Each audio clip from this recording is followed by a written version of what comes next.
Hello everyone, welcome to Pragya's little hearts. ముందుగా అందరికీ Christmas శుభాకాంక్షలండి. చాలా రోజులైపోయింది వీడియోస్ చేసి, ఎప్పటికప్పుడు చేద్దాం అనుకుంటూనే ఉన్నాను. కాకపోతే కొంచెం బిజీ వర్క్ వల్ల చేయలేకపోతూ ఉన్నాను.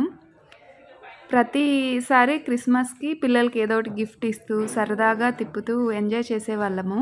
అంటే అది మన పండగ కాదు కదా అనుకోవచ్చు, కానీ ఏ పండుగ అయితే ఏమైందండి, పిల్లలతో స్పెండ్ చేయడానికి వాళ్ళ హ్యాపీనెస్ కంటే ఎక్కువ ఏది కాదు.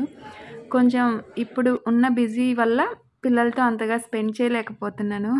మా పాప ఇదిగోండి ఈ విధంగా చిన్న క్రాఫ్ట్ చేసింది, క్రిస్మస్ ట్రీ. ఎప్పుడు తనతో టైం స్పెండ్ చేసేదాన్ని, ఇప్పుడు అంతగా స్పెండ్ చేయలేకపోవడం కొంచెం బాధగానే అనిపిస్తుంది. కాకపోతే జీవితంలో కొన్ని కొన్ని సాధించాలంటే కొన్ని కొన్ని ఎదుర్కోక తప్పదు అంటారు కదా. ఈ ఇయర్ మొత్తం ఇలానే గడిచిపోయింది. నెక్స్ట్ ఇయర్ అయినా బెటర్‌గా ఉండాలని చాలా అంటే చాలా ట్రై చేస్తూ ఉన్నాను. ఇంతకీ ఎందుకు వీడియోస్ చేయలేకపోయాను ఏంటనేది ముందు ముందు వీడియోస్‌లో చూద్దాం. అందరికీ ఇంకొకసారి క్రిస్మస్ శుభాకాంక్షలు. Thank you for watching. By by.